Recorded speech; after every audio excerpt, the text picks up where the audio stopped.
When you want to be the best, you can't settle for the rest. There's a reason that Maconi Setup Shop is trusted by more virtual and real-world tracks and companies than any other setup shop in iRacing. With partners such as Stafford Motor Speedway, the Nashville Fairground Speedway, Five Flag Speedway, Speed 51, and more. When you want something done right, you go to the experts at Maconi Setup Shop. With setups available for most series on both asphalt and dirt, built by a team of professional builders consisting of some of the top talents on the service, Maconi Setup Shop LLC has what you need to hit the track with confidence. Head over to MaconiSetupShop.com and learn why Maconi Setup Shop is the official setup shop of Richmond Raceway Esports and is partnered with some of the largest names in virtual and real racing. And remember, at Maconi Setup Shop, there are setups, but your victories.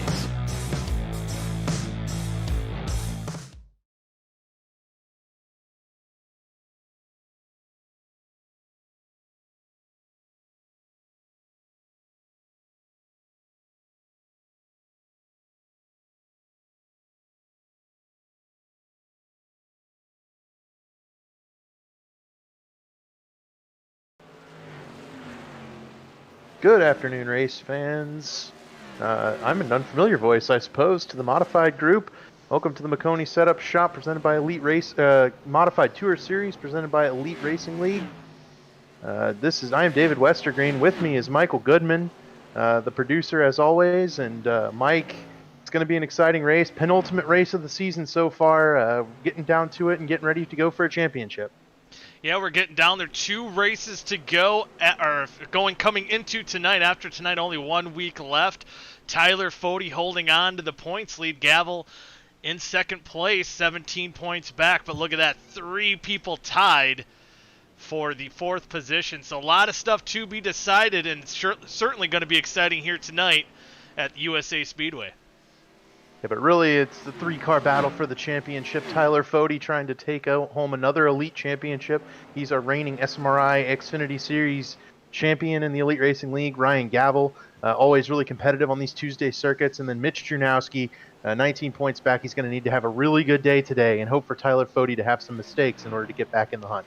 Yeah, he's coming alive at the right time, getting that win last week at Stafford under the craziness, the night time's the right time for Drunowski and getting that win last week, cranking it up, and let's see if he can get that late season push and make a run for the championship. But Tyler Fode is a guy, again, new to the Modified Series. He's currently on pit road, but really came into it and has been racking up good finishes. I believe a worst finish of 11th. Otherwise, he's been in the top 5 almost every week so far. And joining us here before this race starts to kind of give us the quick rundown of what you're going to be able to see next week, including Tyler Fode at all these racetracks. That'll be Chad Frankenfield, 4th in points in this series, and the league owner for Elite. So Chad, take it away and tell us what we can expect to see in the Elite Racing Network the next week. Yeah, I mean, this is a big week for our series, our league. This week is really the official kickoff for our 2021 B season. Typically, these midweek series like this kind of bridge the gap for us. Thank you to Maconi Setup Shop for coming on board. We had a little bit of an issue with a setup last in practice, and he sent us a quick updated setup really quickly and way faster, way better. Drivers are real happy in the lobby with that right now, so that's good. So Wednesday we have qualifying for the Home Place Beer Daytona 500. It's our 5th running. I think that's probably one of our biggest races of the year. Our drivers really get excited for that. We have 58 cars, 40 charters. There's only 3 open spots. So qualifying will start tomorrow at 7 o'clock. Single car runs. The fastest open car will make the race. And then the duels will kick off at 8:30 with the highest open car in each duel getting that. There's also points up for grabs, just like real life. So really the fight for the championship starts tomorrow night for the guys that really want to make the chase and get to the Days Gone By Vintage Pro Championship week. And then next week is really when we hit the ground running. Monday we have the Signing Day Sports 300 for the SMRI Productions Grand National Series, and then Wednesday, like I said, the Daytona 500 with Home Place Beer and JoinAPS.com. It's gonna be a crazy. It starts to get real crazy starting next week. Old Testament Firearms Truck Series kickoff on the 15th at Daytona, and then the IndyCar Series, Mega Driver IndyCar Series kicks off late August. Yeah, it's going to be a really exciting season. A lot of new faces. The next gen Cup cars are what we're rolling with on Wednesdays. I think it's going to be interesting because you're going to have a lot of different guys up front that maybe aren't usually your key players. Because sometimes it's not always about the car; it's how guys can adapt. It's definitely different. So I've noticed that in the practice races that we've done, there's guys up front that we're not used to racing up front, but they're making a name for themselves. So nice to see, Do Good Motorsports with Hugh Goodman, full field of cars again. Alexander Sant open car coming up from the truck series. It's really neat to see the truck series work like that. David Westgreen, you're back with us in the Cup series. You kind of stepped down and ran some trucks and some Xfinity and started to really plug away top 15s, and now you're back in Cup. So it's really, I think it's going to be an exciting season all around. I think we have, over 50, 60 races scheduled here between this week and Christmas, so it gets real busy. Yeah, getting real busy, and like I say, starting to crank it up. And again, having big races like, again, the Daytona 500 in a couple weeks. And I know your personal favorite you get to do 2 times a year at Indianapolis as well. Yeah, the Rich Mar Flores Indianapolis 500, I think, is really making a name for itself in the iRacing world in general.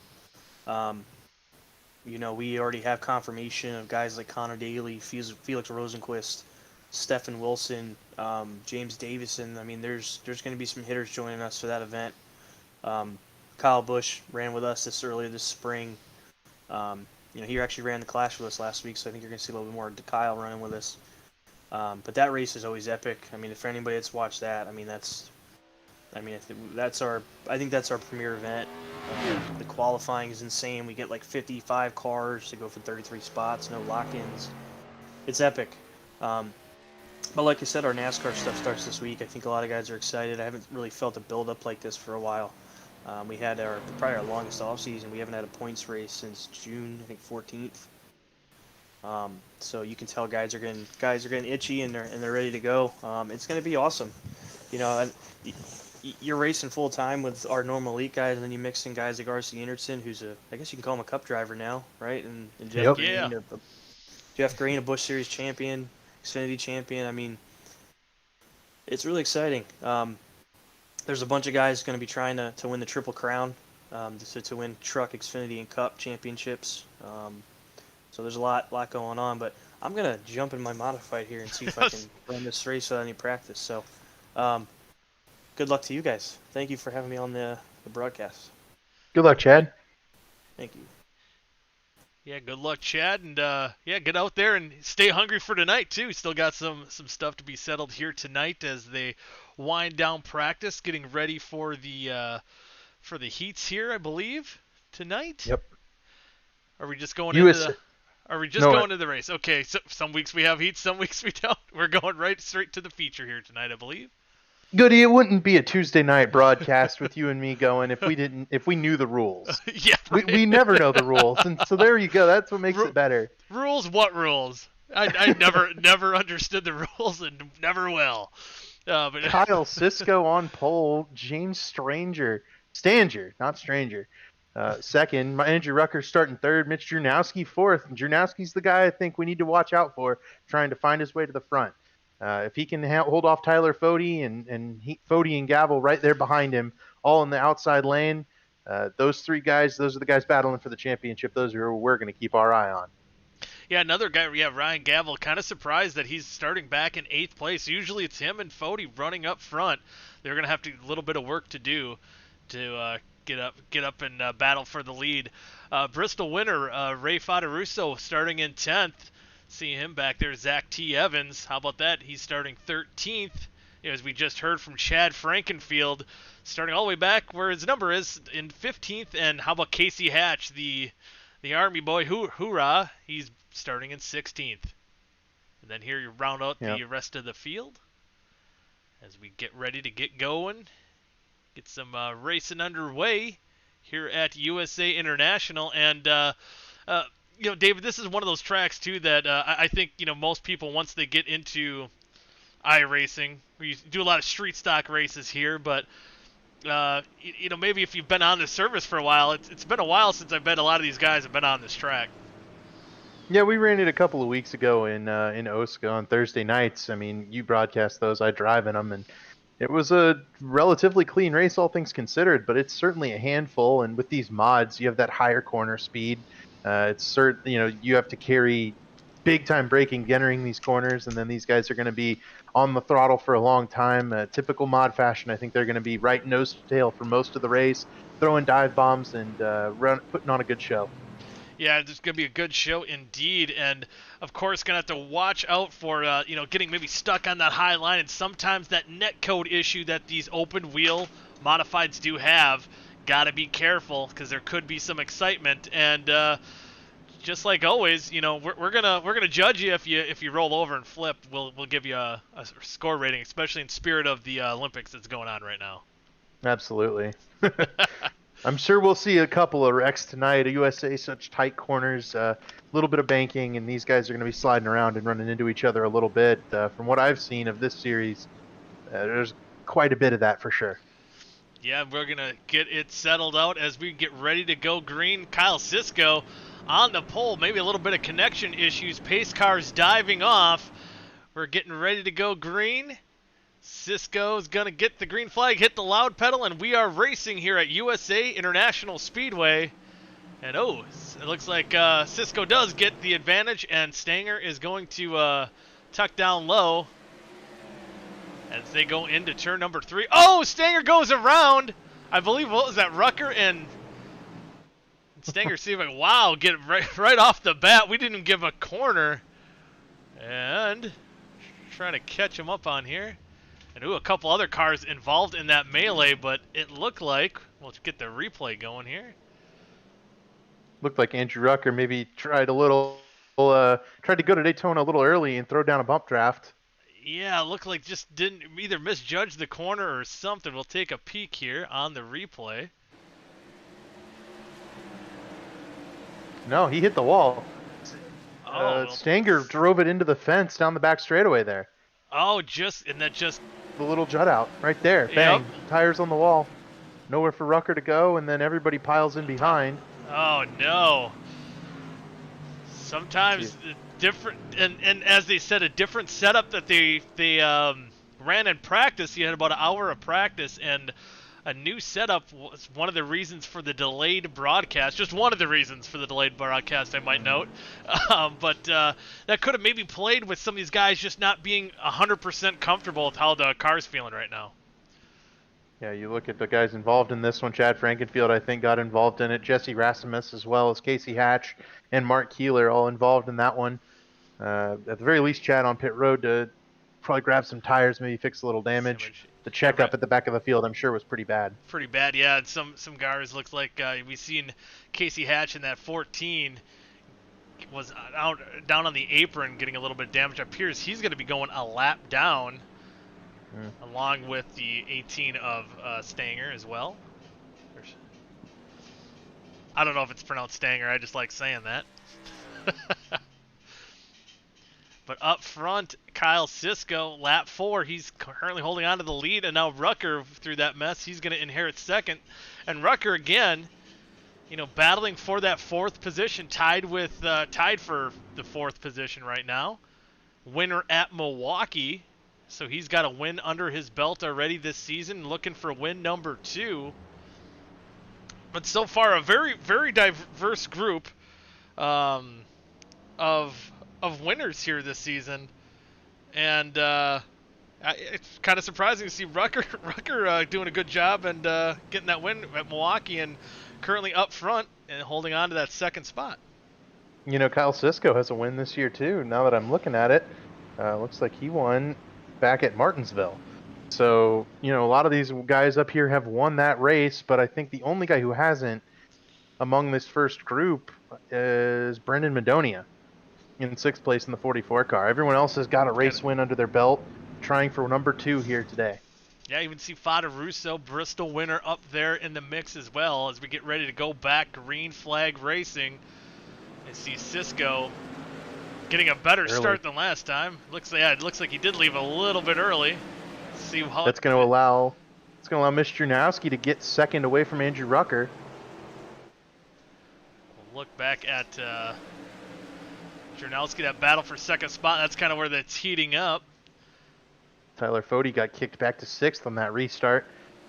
Back behind both Madonia and his teammate Ryan Gavel. And looks like, Madonia trying to hang on to that outside. And it looks like, we've seen some of the tracks here in the Modified Tour that it's harder to get that outside run going. But here at USA, Madonia able to stay ahead of Fode on the outside and hold on to that 5th position. Looks like they're able to get those runs. We might have a 2-groove racetrack right now. Maybe 1.5. Yeah, USA is not real conducive to that side-by-side racing. Not necessarily because you can't run that high line, but because that bottom car tends to get tight and push up the track. They need a little extra room, especially when running side-by-side. Yeah, that's, I think, usually on corner exit right here, but these modifieds, maybe the wider wheelbase getting a little bit better bite off, but I'm still sure you don't want to be side-by-side going into the corners. But right now, Kyle Cisco holding on to a 1-second lead over last week's winner, Mitch Drunowski.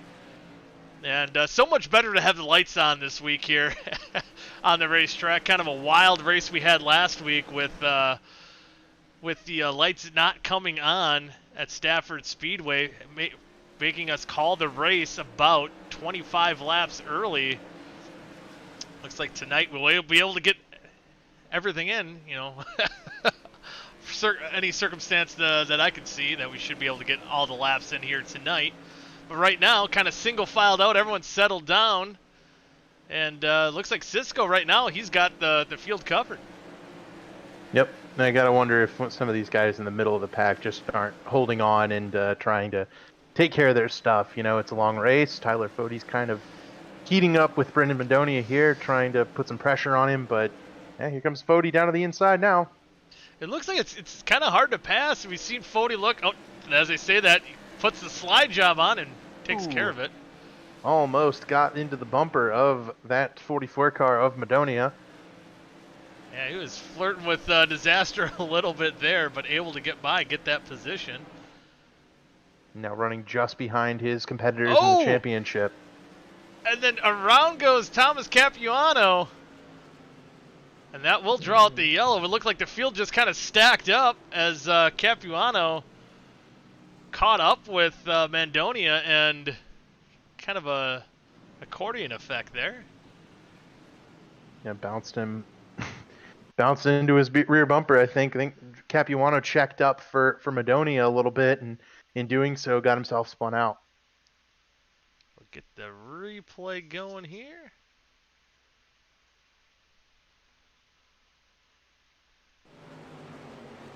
See right there, getting on that 44, gave him a shot. And then Fada Russo getting in the back of him, nowhere to go, but nice spin, nice pirouette, and keeps on going. Unfortunately, this isn't figure skating. Yeah. This is modified racing. Otherwise, Capuano would be the clear winner so far. He's got a gold medal, I think, in store for that pirouette. Not hitting anything, just very synchronized there. I'm sure not exactly what he planned out from going from about the 6th position all the way back to 12th, so losing 6 spots in the spin. Not ideal. Go to live footage there. Yep. I think Cisco showed off some really good speed, and what is going to trouble, I think, Mitch Drunowski and Rucker here in this run is they know that Cisco is willing to go as soon as the pace car hits pit road. So coming to this restart, those guys in the back are going to need to consider trying to get a big jump on Cisco, keep him close, because it was clear that no amount of tenths of lap were going to catch up to Cisco right there. He had it on a rail out in front of this group, and for now, I think those guys are going to rely on that restart to try to keep him close, so that later on maybe they can pounce. Yeah, it's going to be a tall order to do. Yeah, because he had that figured out, and maybe it could be a start of some head games. So maybe he's going to be in the head, maybe, of Drunowski, and he's going to try to go right away to try to time out that restart, and maybe this will be the time Cisco's like, yeah, maybe I'll wait a little bit. So it's a little bit of the head games you can play, and it's sometimes it's fun, sometimes it's not so fun when you're up front trying to figure out those restart games. But right now, Cisco does have it figured out. We'll see if anyone can keep him close. It looks like 2 number 7 cars. Drunowski, the 57, on the scorecard, the second 7 in line. Yeah, really tough for these modifieds. Got the number tucked in behind that rail bar on the side. It's certainly a little bit tougher to grab the number on the broadcast here. Yeah, and then well, you have the 6x2, and that's where you see Cisco the number 12. That was one that I know earlier broadcast for me and Colin gave us a little bit of a headache, especially when Gavel was the 12 listed as number 6. Tonight he's listed as number 2, and although he's in the 12, very confusing. A lot of these modified stuff, man, I tell you. Hey, as long as they go in a circle and go fast, and I'm down, I'm ready. Yep, we will be ready. We'll be watching. And speaking of, it looks like we're gonna get ready for one lap to go to the green flag. Pace car's off. A couple cars trying to get off pit road to stay ahead. Rasmus is the last car on the lead lap in 17th. And we're going to see. Do you think, what do you think? Do you think Rucker and Drunowski, they're going to keep it close this restart? Or do you think Cisco's going to have it dialed in and pull away again? They're certainly going to give it their best to keep him close, but it is lap 20. I wouldn't be surprised if they tried to keep it clean early on here and not really worry about the race leader, try to run their own race, and if they happen to stay close to him, so be it. And looks like Cisco does get a great restart, pulls ahead by almost a quarter of a second on the start. Man, you see the gap there. Looks like Rucker is going to be battling for that second position on the inside. Yeah, it's that side-by-side battle in that second spot that's going to keep those guys from keeping Cisco close. They have to sort it out a lot earlier if they want to keep that car on the front bumper of the second place car. And one guy trying to get that outside line working, Ryan Gavel, on the outside. Appears the caution is out again. Gavel almost hit the wall coming off of turn 2 as well. I think that one was back in the field. Might have been Ray Fataruso. Let's see. Involved. We'll take a look at the replay here. Oop.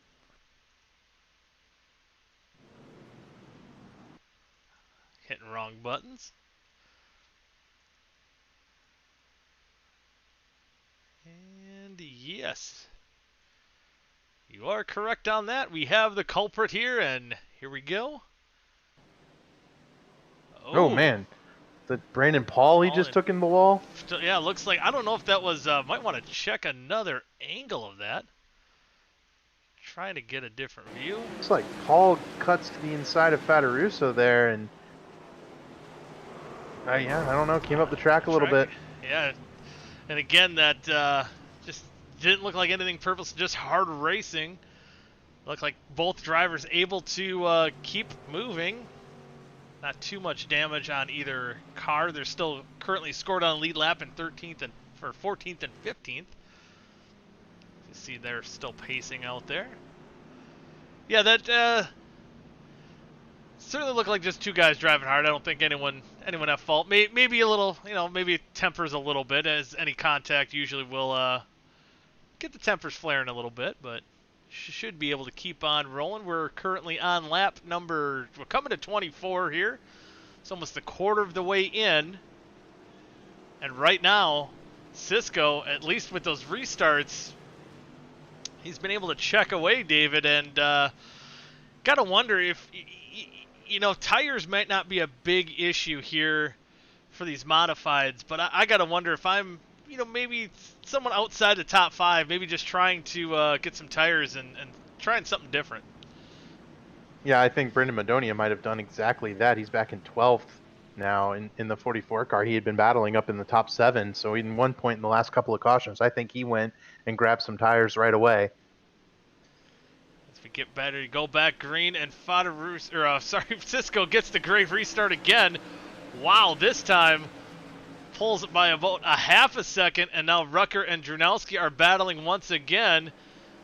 It looks like Rucker is going to take over the second spot this time. But man, like you said, David, I think one of these guys are going to have to figure out this restart game if they're going to have any chance of taking down Cisco tonight. Yeah, Cisco looks really good early on in this race, but I've seen more than a few leaders get overconfident early on and get swallowed up by the field, kind of starting to time up their restarts the more they get them. Gavel into third, Drunowski back to fourth now, so the early standings shaken up here as Rucker takes over that second spot, Gavel into third. Time to see if any of these guys have the pace to keep up with Cisco also. You know, he's had that clean air quickly and early in these runs. Rucker has him at 0.5 of a second. I don't know if he'll be able to run him down, but now's the time to see what your car has, especially with 25 laps on the tires. It's starting to warm up and slide around a little bit. Yeah, they're running pretty close lap times. I think they have almost exchanged identical lap times the last 2 laps, and that pace is about plateaued about a little over a half a second, maybe now backing up a little bit. But, you know, if you're Rucker, too, you don't want to try too hard because you are, you know, not even, you know, just a little past a quarter way through this race. You don't want to burn up your tires and potentially even lose that second spot. I can tell you Rucker's not listening to you. He just ran the middle line there. I think that car tightened up on him in the center of the corner, and he lost a little ground to Cisco, and Ryan Gavel closed in a little bit on him. So Rucker definitely trying to close in on the leaders. And Drunowski's going to try to go underneath his championship rival there, and Ryan Gavel, the leader of the points, is right there in fifth. Tyler Fode, all 3 of these guys looking for this exact result, maybe with the exception of Tyler Fode being behind those 2. Yeah, Fode, speaking of, he's looking on the inside of Drunowski, showing that speed he's shown all season long, trying to move into that, will be for battle for fourth, and he will take it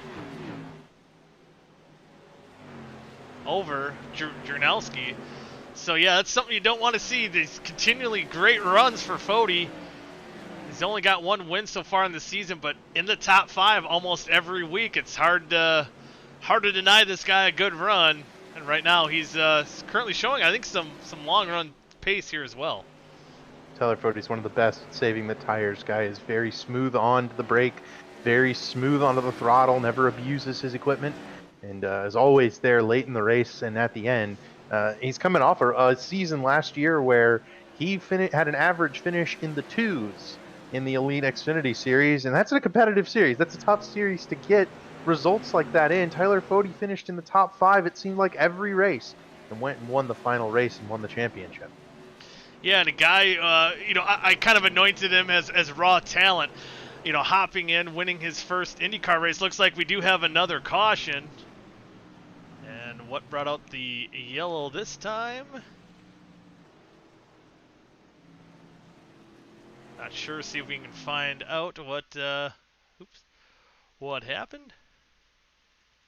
But yeah, I was saying with Fode, he was a guy that. Oh, here we go. Anointed him as the raw talent, and he's been showing that so far this season. And I think we're going to watch it this angle. Here we go. This is between Rasmus and Stanger, who was laps down from his earlier incident. Ooh, there it is. We get to... he didn't flip back over. Get flipped back over, and Rasmus was thinking about flipping, didn't quite do it. And... yeah, that's a couple of guys who were involved in earlier wrecks. They're battling in the back of the field, coming together on the straightaway. I'm sure their patience worn a little bit thin after being involved in a wreck, and I can't tell, but it looks like Andrew Rucker has come down pit road. Yeah, you know, we were talking, you know, how I think he outran his equipment a little bit there. Maybe burnt his tires up just a little bit. This is probably going to be his best move, because I think at best case scenario he was going to be fighting for that second spot the way those lap times were kind of turning out. So this could be a potential winning strategy, or maybe a top 5 running strategy at the very least with the pace he's shown. But you got to sometimes just do something different. than what the leader's doing to shake things up, and Rucker's certainly doing that. As we've seen Madonia, who's worked his way back up in the 7th, has done, but we'll see what Rucker can do. Restarting back in 11th position. We know that might be the equation for some electricity, so the excitement might not be over here, as we're still short of halfway. 37 of 100 complete, and yeah, no, these guys are going to try to tear through the field as quickly as possible while the rubber is still fresh. And Ryan Gavel, Tyler Fode, Mitch Jurnowski, 2, 3, and 4 now. So can Gavel and Fode work together a little bit on this restart and try to keep Kyle Sisko close? Yeah, and that's going to be the key. We have a couple different players restarting up front. See if they can keep it close. Tyler Fode second, or Gavel second, Fode third. These guys know how to play those tricks up front on the restarts as well.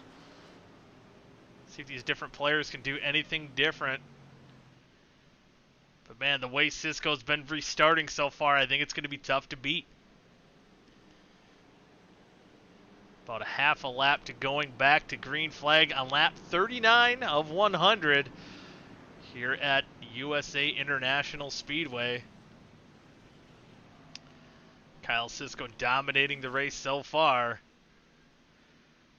Let's see how far back they are from the pace car. Pace car is on pit road, and what a great restart again, but maybe not quite as good as he has before. That's probably the best restart we've seen in a while, but still your best restart by guys in second and third, but still a great restart for Sisko, of almost a half a second lead already. Now it's going to be the case if these guys can run him down. Thomas Capuano was on the apron on that restart. He's battling to the inside of Brian Kramer. Caution waves once again. Not sure what that one would be for. Didn't see anybody spinning. It looks like Daryl Canfield slow on the bottom of the racetrack. We'll see if we can take a peek at exactly what brought out the yellow. Ooh. Let's see. Might have been a little contact there. Oh, no. Hits that wall opening. Oh, Frankenfield. He might have got a little piece of that as well. I think he definitely did. How much damage he had. He might have just went for a little bit of a ride. You know, it's funny. You know, we haven't put, it seems like, an announcer's jinxing anybody yet, but Chad came into the booth earlier and was talking to everybody setting up this Elite Speed Weeks. Yeah, and he's... he jinxed himself. Yeah, he talked about himself, yeah. and he jinxed himself. Yeah, we're not responsible for his own jinxing tonight. That was all on him. See, he should be able to continue going, but he's been spending a lot of time on pit road trying to get that car. I'm sure a little bit of that damage fixed. Hopefully no motor damage for Chad. As, again, not the first time he's made contact with somebody else, and none of it of his own doing here tonight. Just hasn't had the luck, and really, it's surprising with some of the luck that Chad's had this season, and looks like, ooh, he might be going a lap down. And looks like he will. For him to be tied for technically third or fourth place in the points, as you see the points coming into tonight, it's seen him tied for that fourth position. It's still kind of crazy to think because of some of the bad luck he's had all season long. But when he does finish relatively well in these modifieds. But again, those guys up there in the top, they're basically second through fourth. They have been the guys every week, week in, week out, have been up front. They know how to get it done and rarely finish outside the top five. And Gavel and Fode and Sisko as well. It looks like Sisko missed a race on my... Sisko's missed a race on my count, but he's made all four of... Or he's finished in the top 10 in all four of his starts. So he's been strong. He just missed that one race. Yeah, I think even Gavel might have missed a race as well. I believe, if I'm I'm going off of memory. So that's kind of... No, you know what? There's a drop race. There's a drop. Okay, that was Gavel's drop race. Yep. So Sisko's missed two races. In that case, Gavel would have missed his one race, but the races that have been counted for Gavel have been very, very strong. Yeah, and for a lot of these guys, they've been very strong for those top 4 or 5 guys in the running order here tonight. And man, it almost takes you back seeing Fody and Gavel, in second and and third. That race at Watkins Glen, those guys put on maybe one of the best shows I've seen in iRacing ever. Racing, watching, it was an awesome battle for about 20 laps at Watkins Glen. And the finish kind of reminded me of Marcus Ambrose v. Brad Keselowski-esque, and it was an awesome finish with Gavel getting his win that night. But we do have a race here to settle tonight. We're going to get the restart in lap number 45 of 100. Kyle Sisko, he's been awesome on the restarts all night long. We're going to get ready to do it again. And as usual, Sisko just on that loud pedal. No one's able to dial him in yet, but you wonder if it's just plotting. Wondering. The hard part for Cisco going forward is that they know when he's going to go. He's going to go right after the pace car, guaranteed. These guys can probably get a little bit better restarts, and you see the gaps are just sort of narrowing down a little bit by little. As that's Brian Kramer head on into the wall. I believe that'll be another caution.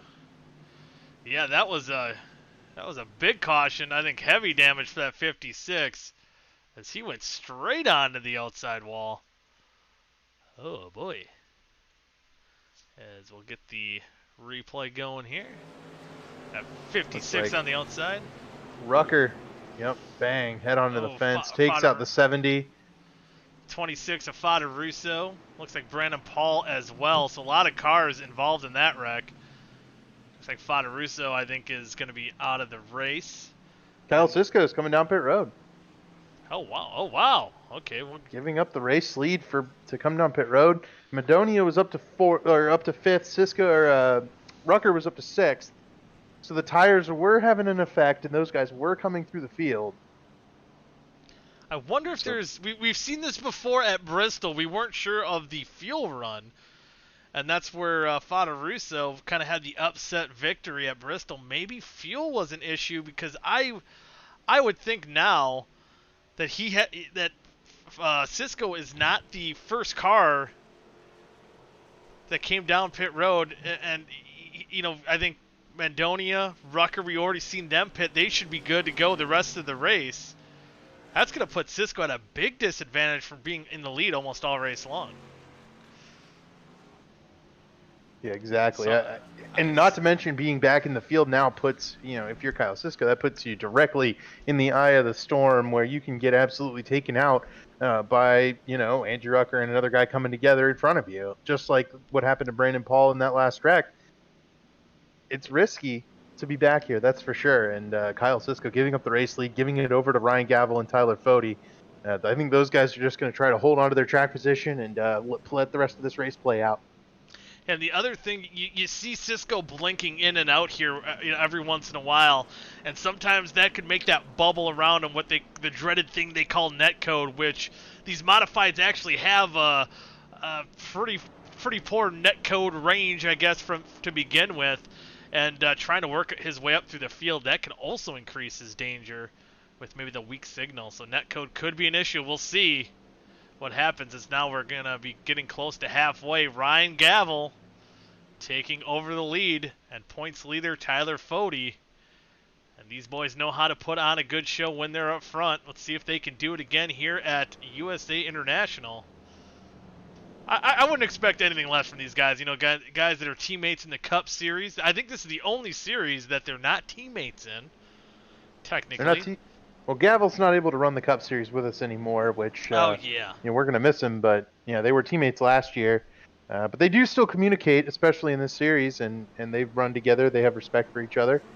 The thing I know about this, and the big note, is that Gavel is picking up a point on Tyler Fody right here via leading a lap.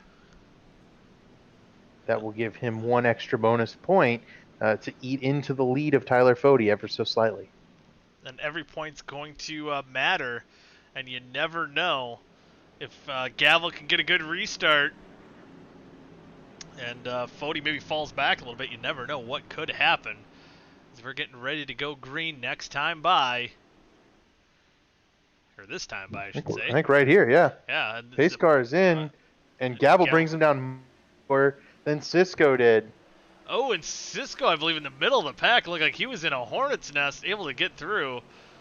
Yeah, as far as the leader, it was almost like the field was stacked up a lot closer than what we've seen right now.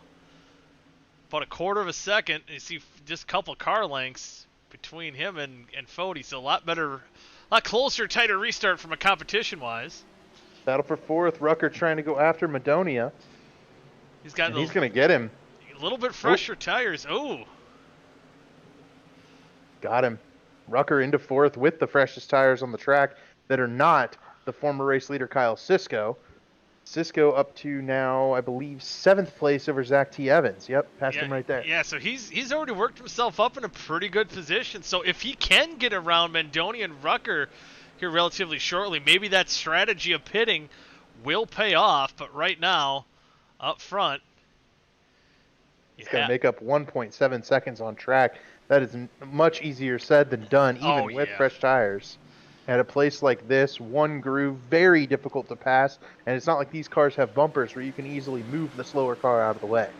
Yeah, it's going to be hard to pass in these modifieds. And, it looks like Gavel washes up just a little bit, allows Fody to close in on that back bumper. So, man, I think we're going to see a good race between these two. These guys know how to put on a good show. Tyler Fody's so good at holding his tires back, not giving 110% to the car when he doesn't need to. That ability is going to keep those tires fresh and keep him competing with the likes of Rucker and Cisco coming up with that fresher rubber. Yeah, and I know Gavel, that's kind of one of his self-proclaimed weaknesses is sometimes running the tires off in a short run, but it seems like that his driving style does fit this modified tour pretty well. Let's see if he can hold on. So you got two different, a guy who likes to go all out, but is again not official teammates. But like you said, David, they work together pretty closely. I'm sure they're chatting together right now, and I think they're doing whatever they can to put on. Oh, a good show! And if we see the 44 go around, Madonia off the front bumper of Cisco. Yes. Oh, man. That will bring out a caution. And I wonder now if Gavel and Fody don't notice that those guys with fresher tires, they were gaining a little bit. They were able to hold them off, but every time there's a caution, it's going to really bring those guys back to the older rubber. Yeah, they're going to get closer and closer. And, oh, yeah. Madonia just making contact off the corner. And, it looks like Zach T. Evans as well, getting a little piece of the inside wall. Oh, man. Man, my buddy can't catch a break there, Zach T. Come on. Nothing of his doing there, just trying to avoid the wreck, but he's able to keep going. Basing on Zach's reaction last week and our previous dealings, I mean, Zach and I have always raced each other well on the track. He is incredibly frustrated with the luck that he's had in this league. It seems like he's involved in a wreck every single week. And that's, I haven't been necessarily a part of every single one of these races, but I think you can probably verify that Zach seems to just get caught in the wrong spot at the wrong time just about every week. Oh, man, just a total sidebar story here as we see Gavel and Fody. Looks like they're staying out. But we ran, just a couple weeks ago, we ran a fun race here in Elite, the 1987 with the 1987 cars, the Firecracker 400. And it was coming down to it. Me and Zach were actually battling in the top 10, in the top 5, and I made a stupid mistake, collected him into it. I was apologizing to him, and he did note he wasn't upset, but he noted that he got in about every wreck up to that. So I had to go back and watch, and I kid you not, I think he was involved in just about every wreck, and not a single one of them were his doing. So his luck, I can verify that is legit. It is not good. And sometimes it's positioning, especially in a track like Daytona, which, if you're tuning into the Elite Racing Network, tune in tomorrow. We've got dual races. Next week, we've got Daytona for trucks, Xfinity, and Cup cars. But Daytona, there's some positioning involved. If you're at the back of the field, you can end up getting sucked into wrecks by not checking up in time, someone running into you. At USA, you guys are running single file. The guy in front of you is side by side. You're kind of expecting those guys to sort things out cleanly. And so, yeah, here at USA, I mean, that's an impossible solution for Zach, just getting sucked into a wreck not of his own making. Yeah, and yeah, it's just something that happened short. It's kind of what Joey Logano said. It's short track racing, or I guess that was Denny Hamlin mocking Joey Logano. My bad. We're gonna get ready to go back green flag racing on lap 62. Ryan Gavel is our leader, and he gets a pretty good restart, and that's gonna leave Fody to battle with Drunowski for second spot, heading down into turn 1. And Gavel holds on to that lead. Oh, looks like Rucker kind of got out of the groove there. He's going to lose a couple spots after climbing up through that field. Patrick Haughey into 5th in the 07 car. And Cisco is up to 4th, and he is going after this battle between Fody and Drunowski. I think he's showing how important those fresh tires are. And, oh, he's on the back bumper of the 57. Yeah, making contact. That rail. Yeah. Use that rail bumper. Didn't shove Drunowski out of the way, though. These mods a little tougher than that. Yep, just letting him know, hey, man, I'm right here. And now he's going to be looking to the inside going into turn 1. And there goes Cisco. So already battled his way up into 3rd. So question his strategy was the wrong move on my end. And it looks like he's going to be dialed in here. Drunowski was not happy with getting run into there, I don't think. Gave him the business down the back straightaway, kind of showing that displeasure. Yeah, trying, but I think what he's going to realize is that Cisco's got those fresh tires, and that's maybe, you know, there's still plenty of laps here left. About 35 laps to go. So he's got plenty of time to work his way up through the field with only 2 cars to pass, and he's right there on Tyler Fody. He hit the wall behind that group. That'll bring Rucker back to 5th, but I don't think that he'll be, that group's going to be necessarily a factor at this point. Oh, caution's out again. I think that was the 21 of Thomas Capuano. Second time he's been around today. It might have been a similar incident as the first time he went around, checking up for what looked like an incident back there between Haughey and Rucker. And that's exactly, oh, it looks like Rucker maybe came into the corner. I don't know. We're gonna need another look at that one. I think Capuano buries it in behind Rucker. Looked like maybe the 07 came down a little bit. I'm not sure. It looked like they all came together. It looks like Capuano maybe got in the back of Rucker, and then the 07. There was a lot of stuff going on all at the same time here. I think maybe he got into the corner a little bit too aggressively. Tried to get on the brakes and then started sliding the right front when he did that. Yeah, it looks like he might have pushed up right there going into the corner. A little overdrive, bounces it off the car to the outside, and then slides into the inside car, which was, I believe, Kyle Walgren, and then up and into the outside wall. So Fody is pitted. Points leader has come down pit road for tires. Ryan Gavel has stayed out. Kyle Cisco has stayed out, and he will now be second. Yeah, he's going to take over that second spot. Well, you saw how quickly Cisco carved through the field on fresher tires. I think Fody saw that Cisco had already made it back to him after, maybe 10 laps? And he knows there's 30 laps left in this race, so Fody going ahead, grabbing that fresh rubber, going to see if he can carve his way through the field like Cisco did and then have an advantage over him at the end of the race.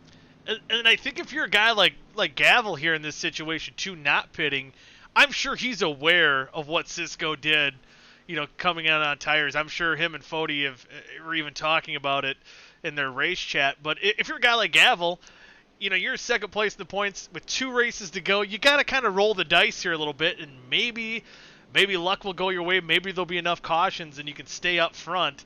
And I think that's the best way to put a gap on that 40 car if he's able to stay up front. And I like the gamble, something different. See if it pans out, though. I don't think it will, but hey, man, I've been wrong before. It's like Drunowski also came down pit road to get tires, so Drunowski and Fody going to be the 2 to watch for moving through the field. Yeah, those guys coming down pit road. I think even Mandonia might have been down pit road a second time as well. It appears, yep, it says he's been on. He did spin. Oh, yeah, he did spin that time, so he must have came down pit road then. Forgot about that. So right now, being scored only 9 cars on the lead lap. think maybe 10. We might have Casey Hatch might be the last car on the lead lap. And with that, I consider the points gap from Fody back to the group around him. It's 17 points, 16 because Gavel's led the lap. 16 points to get back to Gavel. The most that Gavel can gain is pretty much right now, and that's only 7 points on track. Yeah, that's it's certainly going to be hard to gap him much, but I guess whatever you can do going into the last week of the season, next week. I can't remember offhand where we're racing, but I've got it. It's New Hampshire. New Hampshire, that's right. The mecca of the Daytona of modifieds. Yes. That'll be a good one for you guys. Oh, it should be very exciting. We still got some exciting racing action to pull out here as Gavel's going to get ready to lead him to the green flag on lap 72. And how about this? Side-by-side Cisco. What a great start on the outside. So not only does he have it figured out as the leader in second place, he's right there. And I'm wondering how long that 12 car can battle. Oh, looks like we have a... Oh, no, I thought maybe a caution. That was the wrong lights. And, oh, Cisco there gets in the back. Lot going on. Rucker's around. Cisco. Rucker around. Oh, did Fody make it through? Oh my. Fody, maybe. Wow. We got a lot to dissect on this one, I do believe. And honestly, Kyle Cisco very aggressive with the front bumper. This is not a surprising outcome to me. You get what you pay for, and when you're moving people and you're being aggressive with that front bumper, it can come back to bite you. Yeah, and I think it was a combo. And for one, to start things off, I don't think he needed to be that aggressive, because I think he had Gavel dead to rights. And we'll take a look here.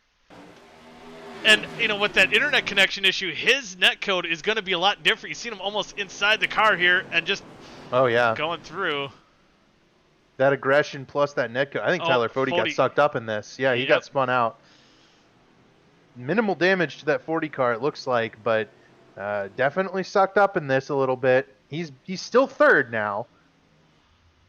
There we go. Take a look and see what he saw. Taking on board with Fody and just nowhere to go. Ends up into Rucker and into Cisco, hitting the rear.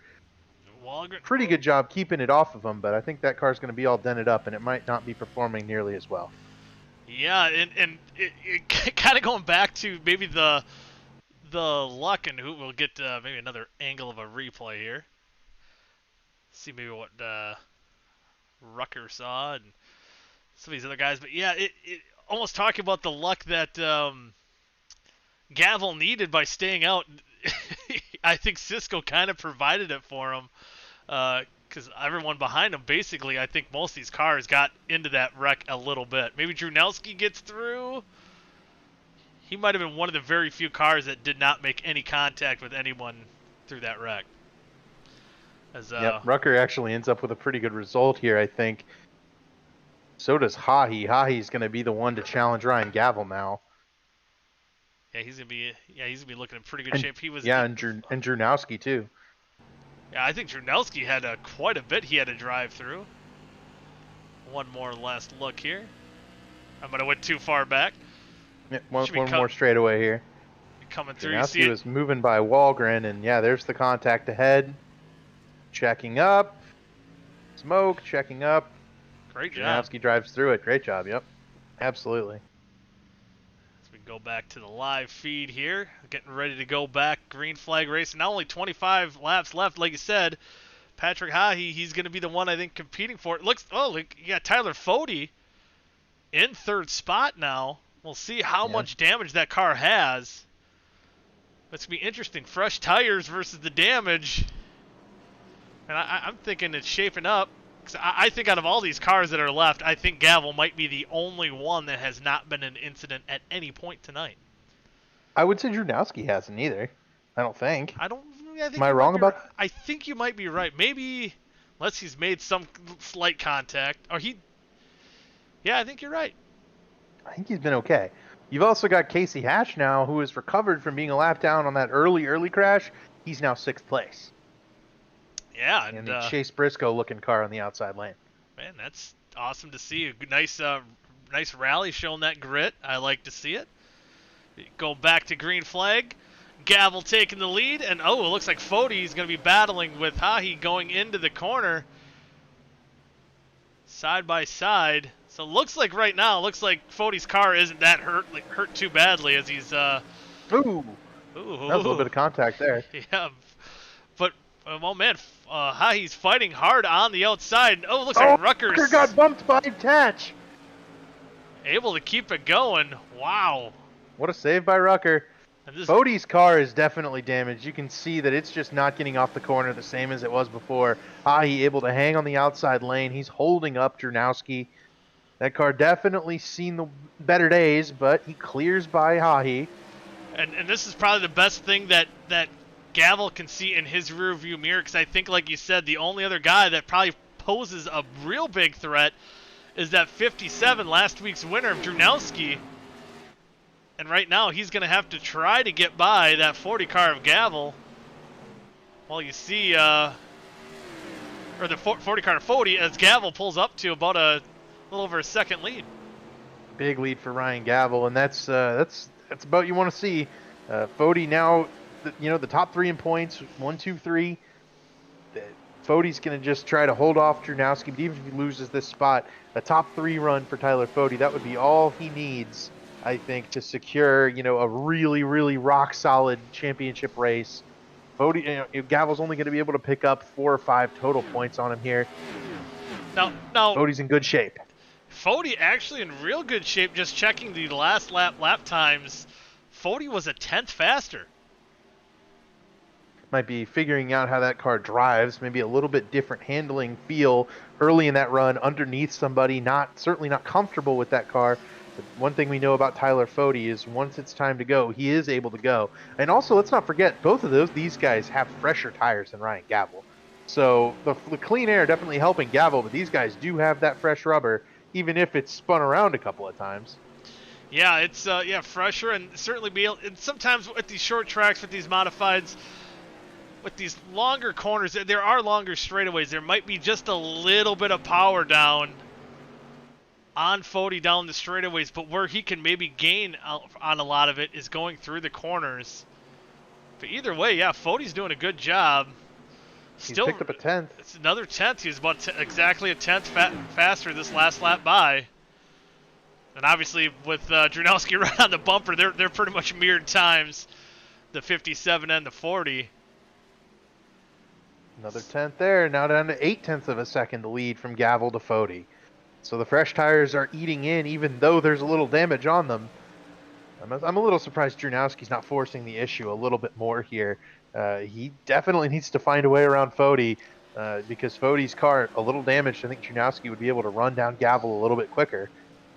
Yeah, I'm kind of surprised by that as well, unless he feels that Fody can catch him and then they can maybe play. But again, getting down there with only about 13 laps to go, you're gonna want to make your move and be able to have your own say in it. Right now, he's kind of at the mercy of closing in as much as Fody wants. Although it looks like Fody's actually pulling away a little bit from that 57. Yep, Fody gets it into the 7/10 bracket here now, and I think that 40 car might be coming to life a little bit, at least in terms of the cars around him. He's just really smooth. He never overdrives it, and that ability to continually be consistently smooth and consistently not hurting your tires, that helps you as the run goes along, and this is something we see from Tyler Fody in every series we cover him in. He just starts coming back to the front every single time, whether there's damage on the car, whether he's, first or 10th or wherever, the car speeds up as the run goes along. Raw talent, baby. Love it. He's getting tire saving, and man, he's making. I don't know if he's gonna have enough to close in on Gavel, and especially to get around him. But looks like Gavel might have a little bit of a lap traffic issue. Let's see if Wahlgren holds him up a little bit. I don't think he will. But crazier things have happened, especially in this modified series. Looks like even just having that car in front of him lost him an extra 10th, I think, to Tyler Fody. and Walgren able to get out of the way here and allow these guys through. I know that car's been bounced off of a couple of times in some of these wrecks. Walgren not driving 100%. But he's got it down to 4/10. He's going to make a battle of this thing at the end of the race. Yeah, he's making the battle close. Under a half a second now. And it looks like that lead or that the difference between Fody and Jurnowski is probably plateaued by roughly a quarter of a second or so. But where it's going to be real interesting, man, we're getting down there. About 7 laps to go. In about 0.3 of a second. Fody is real close. He's as close as he's been this run. I think going into 3 there, he kind of lost a little bit of that pace. Although almost right now at this point, every corner, every instance you want to gain time. If Fody didn't, he's lost time both of the last 2 corners. Gavel almost turning it back on, and seeing those guys get closer, pushing that car even a little bit more. 5 laps to go here. 5 laps to go. A couple more cars up front of Ryan Gavel. I believe that might be the 26 of Fada Russo. Or maybe Canfield. I can't see which car that is exactly at the moment, but he might play a factor as we get down there. And now we have 5 laps to go. And it's too little, too late. It seems like for Tyler Fody. It's still after the. I mean, he made a couple hard hits on that last caution. He still got to tip the cap for him. We were kind of thinking his night might be somewhat over, but able to get into second place, and not only that, reel in Gavel, our leader. Every time Gavel gets in behind a lapped car, his time drops drastically, and Fody is able to close in pretty well, although he could not swing out to the wall right there. Yep, that is going to cost Fody a little bit of time. I think overall it was a little bit of a net gain for Fody, but I think with Fody not being able to wash out, that helped Gavel just a little bit. 2 laps to go. Fody's still gaining, but I think it's just not going to be enough. He won't be able to send it in and get to the Gavel back bumper. Yeah, we know that Gavel, he can be aggressive, but I think it's going to be too far of a gap for him to even make that move. Coming down to the white flag here. 1 more lap for Ryan Gavel. He hasn't pitted all race. Those are the tires he started on, and he has dominated since about the halfway point. Yeah, the only guy that has not come down pit road all race long. Staying on the tires, staying up front, staying clean. He's done it all night, and this will get him his 2nd win. We've seen him at Watkins Glen, and he's going to pick up a 2nd win here at USA International Speedway. Ryan Gavel wins, Fody 2nd, Jurnowski 3rd, Mandonia 4th, and Andrew Rucker will round out the top 5.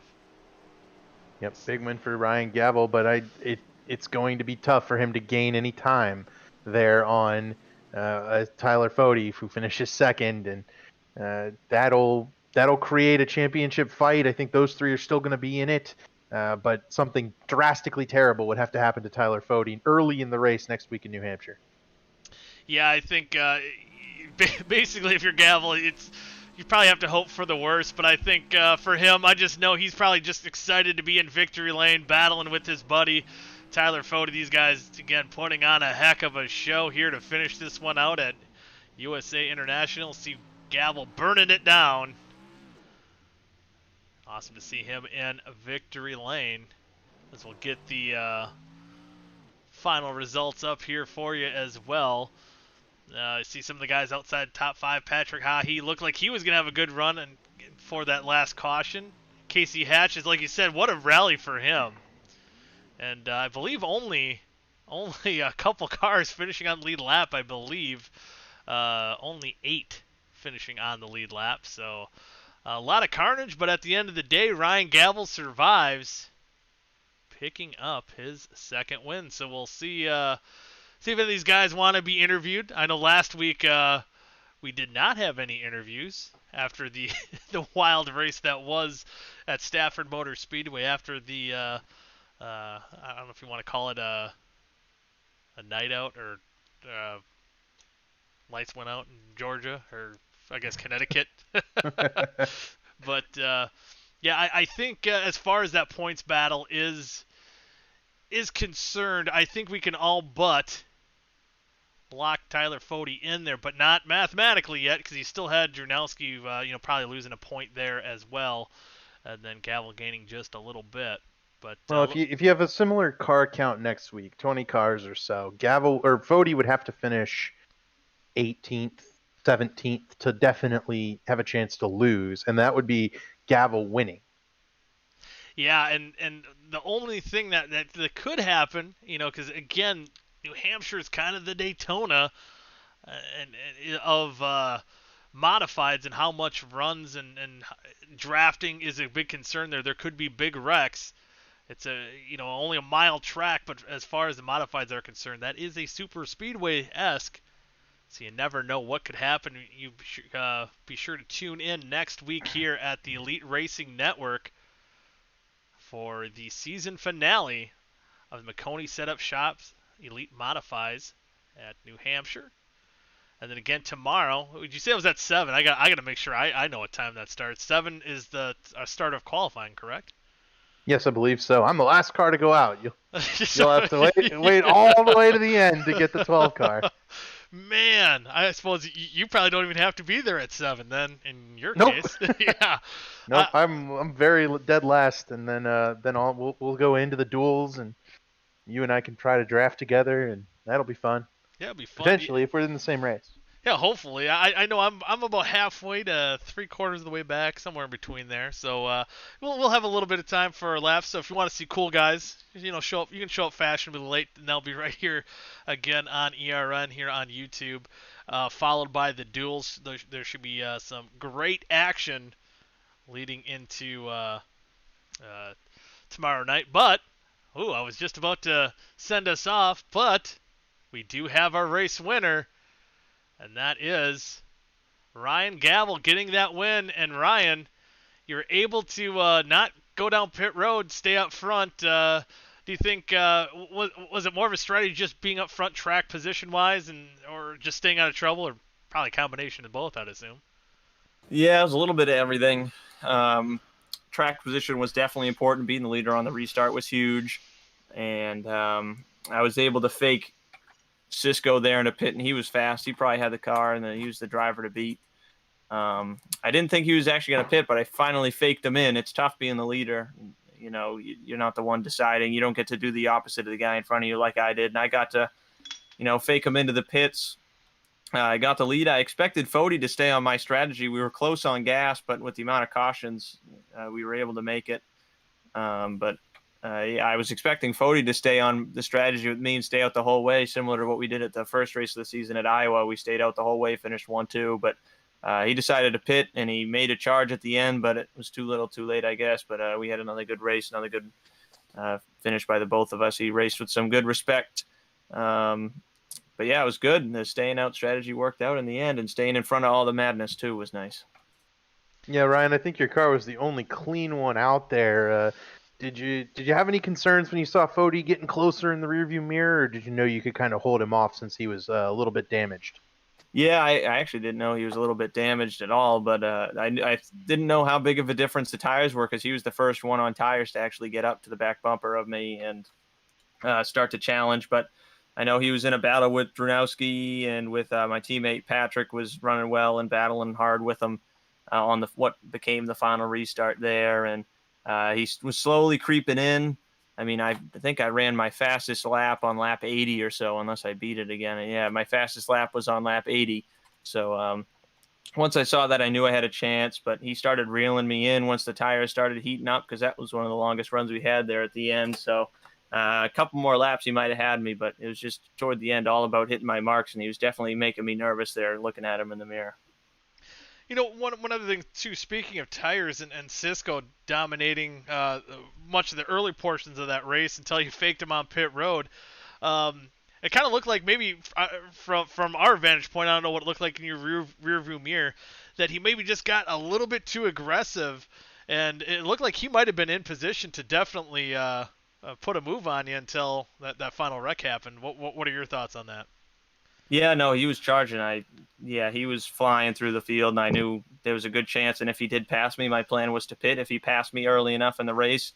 But he blinked going down the back straightaway, and then going into 3, he got to my bumper, and then next thing I know, he was like kind of inside of my car, and then he checked up. He got into the back of me, and he got run over from behind, or something happened there. I'm not really sure, but I mean, it stinks because he's been really fast. Cisco has. I know he won a couple weeks ago, and he really had everybody beat tonight, I do think. But that was too bad that had to happen. But he might have had the right call there on tires, but that's the reason I didn't want to pit and take tires. I'd rather just have the track position lead and watch the madness unfold behind me like I did throughout the majority of that race.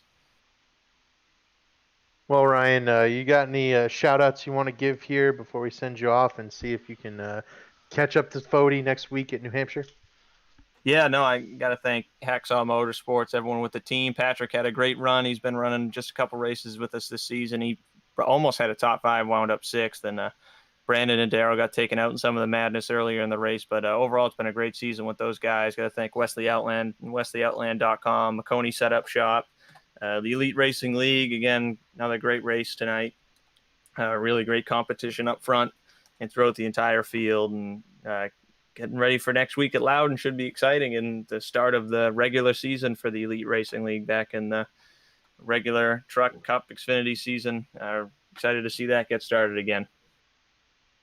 Yes, indeed, should be fun. But you go celebrate your win tonight here, Ryan, and see you next week at New Hampshire. Yeah, thank you, guys. You bet. Thank you.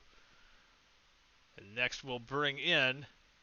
I just brought him back in. Bring in our second place.